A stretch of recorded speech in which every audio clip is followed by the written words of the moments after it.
Bana yawe simu mkomewo.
Professor Ju.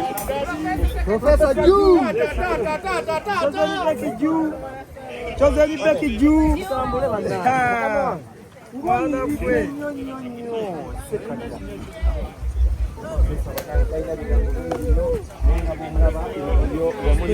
Omukyala we kati Chosen Becky abasalawo okuba nti basiimagana era nga olunaku olwaleero ndowooza bulaba nti bajjidde essanyu jerere. Chosen Becky, please don't cry. Tokaaba Chosen.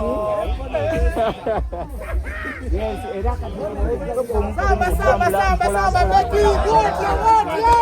Samba gauni. Professor Samba. Tambule. Uya jire ya timi. Uya jira ile. Ya timi.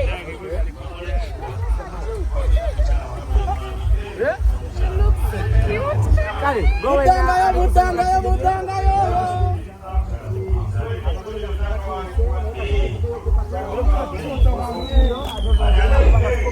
Tugenda kukolaga music n'omwami we Sekajja 25 ndowooza mwaka gw'abaana ababiri omuntu omu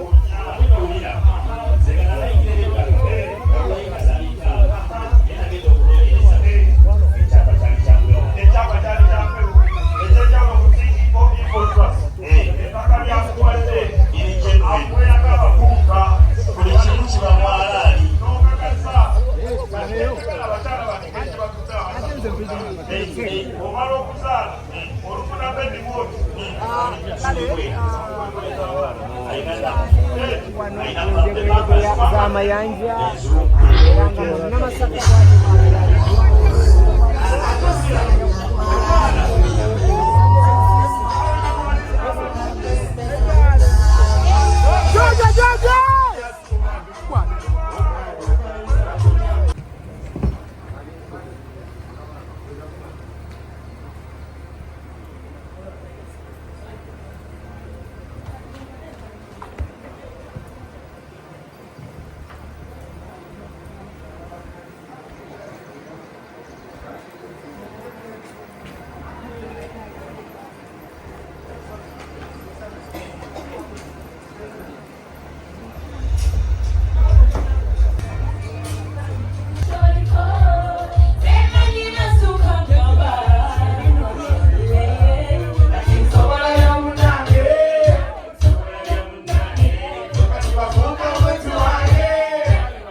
juu.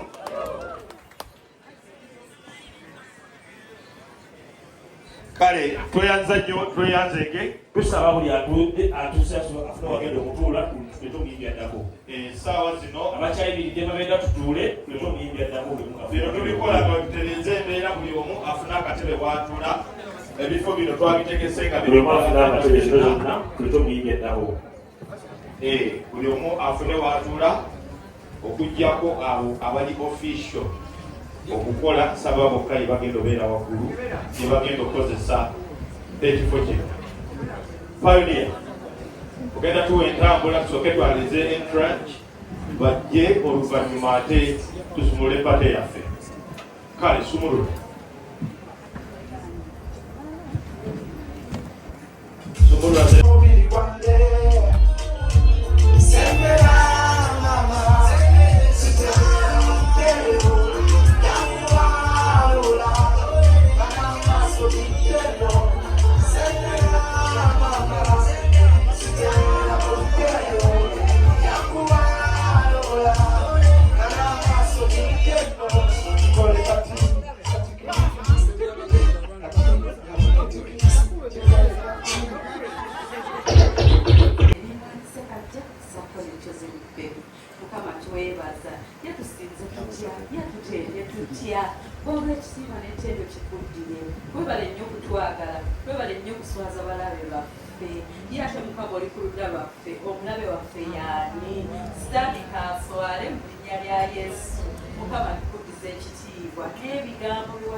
why do we always feed the devil in public and then glorify the Lord in private?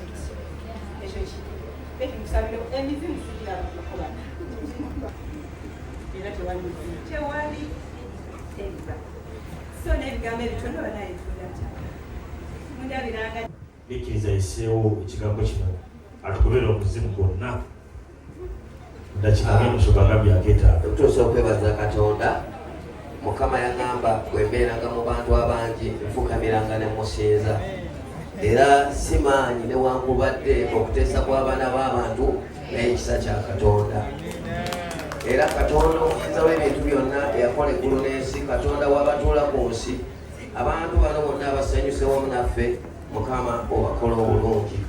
Bayibuli egamba nti balina omukisa ab'ekisa nabo balikwatirwa ekisa. Musanyukenga wamu n'abasanyuka abantu bano bonna babadde ku lwaffe ku lw'ennyumba ya Kyabaggu. Bayibuli egamba nti okugulumiza kuva eri Katonda si mu bantu.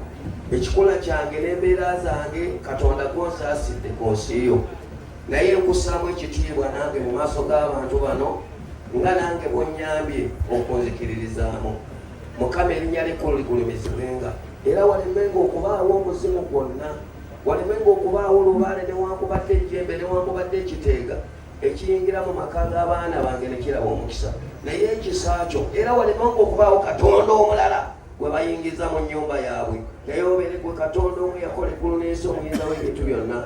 Njogera ku gwe kitale wa Mukama waffe Yesu. Abantu bano bawa omukisa, bawa ekisa eky'obulokozi, era nga baddayo, era nga bali mu kifo kino bafune emirembe. Nyaniriza essanyu eriva eri Katonda libabuutikire, n'okusaasira kwa Katonda kubeere ku bulamu bwabwe. Mukama akola ebyamagero, obakolerenga ebikulu mu Kristo Yesu omwana wa Katonda omulamu. Katonda abawenye omukisa mu Kristo Yesu. Amiina. Tukubire musumba ennyo. Kale mukkiriza akaseera kano omukolo gwaffe tuguguddewo, tugenda yita abantu ab'enjawulo tulabe nga tuyisaawo obubaka bwaffe. Tusaba otandike ne sayidi eya tugenda kutandika ate ne sayidi eya Profesa. Tuli ffenna tugenda kutandikira ate ku bannyina ba Profesa nga bakulembeddwa ssenga w'abaana. Singa oli sedde Sekka Pioneer n'agamba kirabika ye ebibe agenda kulabiranga ku feesi ono y'ow'obugere abakiri bekyagambye nti gw'obugere naye tokikolanga ndowooza akazigiro kagende wano mwenna mukadduka tusookewa senga w'abaana. Assalamu alaikum wa rahmatullahi wa barakatuh. Wa alaikum assalam wa rahmatullahi wa barakatuh. Mukama mulungi ekiseera kyonna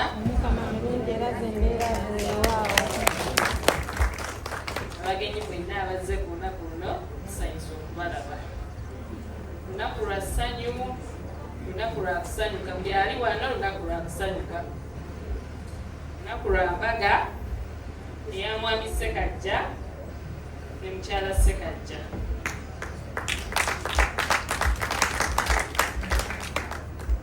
Tuli basanyufu nnyo ku lunaku luno, ndi musanyufu nnyo era ffenna tuli basanyufu olwa muto wange Ssekajja kyatuuseeko okufuna omubeezi omwagalwa. Tumusuubiza bw'afunye nti tugenda kukwagala, tukwagala ekyo kimanyi, era nga tubasabira obufumbo bwammwe buwangaale. Zinanga ayogera wano ndi mufumbo akaweta tokalaba yali akaagala nnyo naye akafunye, era nga tugoba sitaani yenna mweno marriage y'abaana sitaani yenna tumugoba, buli sitaani agende, ogenda kufumba, ogenda kufumba nga nakafumba emyaka 9 ate gwe njagala oyiseewo 100 inshallah Katonda agenda abeera mu bufumbo bwaffe. Mwami Ssekajja naawe tukusaba gambye omukyala gwofunye omuyise bulungi, tukwate nga bebi, abakyala tulina okulimbibwa.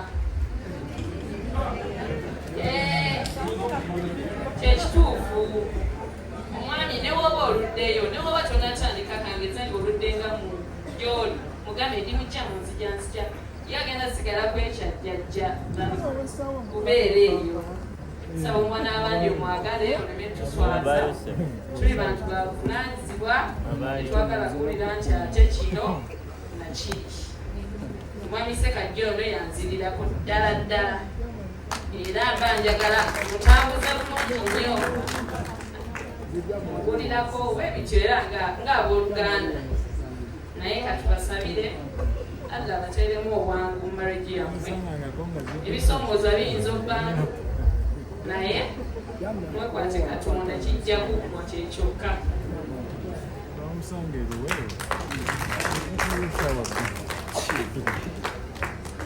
Kanambi nange mbalamusizaako mu linnya lya Mukama waffe Yesu era nsanyusa okubalaba mwenna abazibulijja kubizaako Ssekajja ne Rebecca mwebale nnyo kujja nange ninayo obugambo bwange obutono bwe njagala okugamba abagole banaye bayozaayoza mu bufumbo bwammwe era njagala mubeerewo nga temutataagana njagala buli omu ayagale munne obufumbo busobole okubanyumira obufumbo bunyuma nga mukwatagana kati njagala mubeerewo nga mwagalana nga muwaŋŋana ebitiibwa nga buli omu ayagala munne era njagala namwe mukyagale njagala mubeere nga buli omu awamu n'ekitiibwa ng'omusajja agenda sigala nga musajja n'omukazi naye asigale mu kifo kye nga mukazi kyembagambako nange nkirimu nange nina empeta nze mama nga agenda ozaala Ssekajja olwedde nga nze ndi mufumbo kati emyaka gye nnina Ssekajja gy'alina kakyemba mugamba bakitegeera saagala kuwulirayo nti nate bakoze ki saagala mba njagala mubeere wamu teri kwawukana tuswaze sitaani n'abo bonna bonna abayogera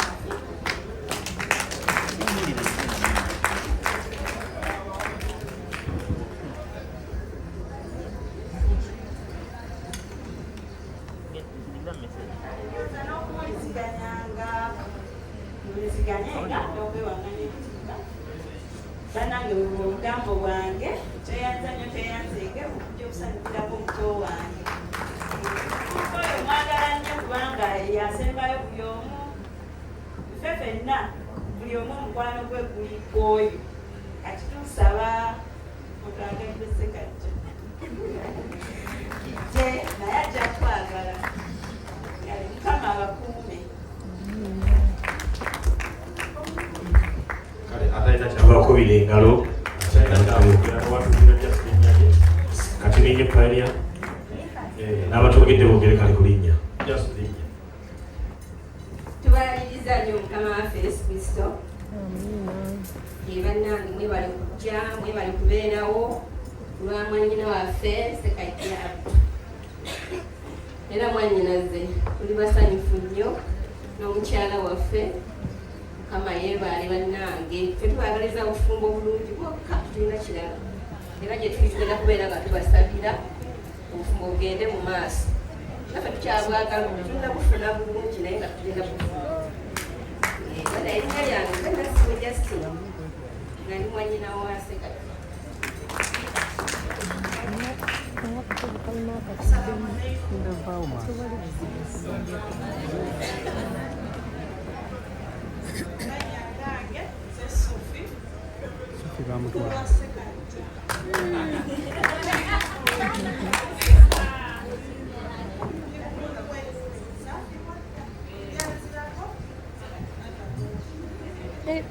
kale oli akula bulungi tensagana tono yaddako ono akula bulungi oli ayogera ye mukulu woono ono ayogedde ye mukulu n'ow'omugole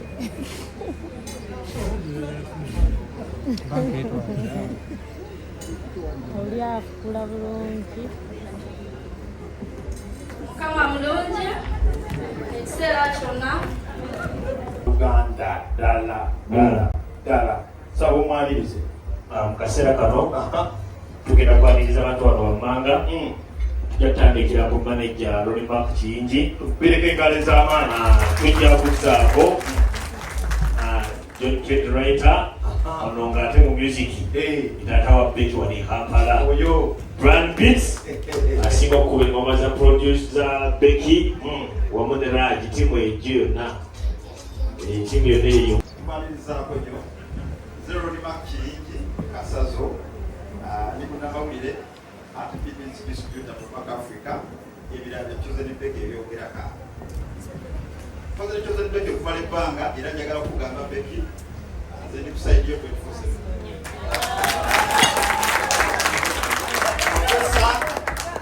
sekajja feni waffe tumuyita kadiri ewa tumuyita sekajja sebo gwe naawe kimanyi 24/7 kyebiyingidde naffe twakiyingira dda era mbagaliza birungi bireere Mukama yebazibwe Professor Ju Becky Ju bannange nze ndi musanyufu nnyo nga John K. Becky ono ye nzijukira the very first time I saw Becky nkakasa nti ebyaddala omukono gwa Katonda guli ku Becky. No wonder the family she comes from, Mzei ne Mami, family ya Basabi. Wotunulira Becky Katonda yekka yamwerulira ekkubo. Kuba waliwo ebintu byolaba n'ogamba naye Katonda ono avaayo ne yeegulumiza. Sawa tukubire Katonda mu ngalo. Becky, I will quote from the Bible, Isaiah 54:17. Isaiah 5:17 egamba etya teri kyakulwanyisa kiweeseddwa gy'oli kinaalaba omukisa. Becky, Bible tegamba nti ekyokulwanyisa tekirikolebwa kijja kukolebwa era ebyokulwanyisa bigenda kubeerawo nga bingi naye tebiriraba mukisa gy'oli. Era njagala okwebaza Katonda still awukota Bible nti Bible egamba nti alizza obusibe bwa Sayuni ne tubeera ng'abakola ki ng'abaloota. Olunaku olwaleero bw'otunuulira Becky ddala tulinga ng'abakola ki abaloota. Kuffe ffenna abali eno tusobola naffe twalayo akalowoozo nti buli lugendo olukoma ate lwe lutandika oluki olulala. N'olwekyo bw'okeeranga ng'owulira nti owedde kubanga nze ni mu music ebizinesi entegeera obulungi naye kakasa wayima tetulina fenna kwetuli wano basupporting bijje bijjo mugendako eyiza omuwabako naye fena tubeere mabega we tumusupporting mbasaba busabi buli ali wano abeere manager wa Chosen Becky buli ali wano yekatukemererwa Chosen Becky twatandika Lolimark nze James Cooper John Kenajja bintu tulizo okuwa ku magezi n'okuwandiika music Chosen Becky bitandika okutuka Chosen Becky alina ebizibu ebyasanzeemu yapamanifiketi naye mbasaba buli ali wano abeere manager wa Chosen Becky olabanga message ze eri positive twogereyo eri business ya Chosen Becky yokoye kyenyinza mbasaba kyokka kale katubalize ne Raj Mukama yeebazibwe amannya bampita Waswatani era nze Raj. Nsanyukiddeko nnyo muganda wange ono tuvudde naye wala tuvudde wala kuviira ddala twatandika ffenna competitions era nyongero kikutegeeza Becky kyayika abajajinga ku olwo bayika bakola mweso biguwali okuwera alina okuba namba emu yali alina okuba namba emu naye babikyusaamu kaawo kale nno nsanyuse nnyo okulaba muganda wange oyo ng'alina great twatuuse ate buli okujayaayanira Mukama ayongere okukuuma nkwagala nnyo ne famire Mukama ayongere ojjongera oba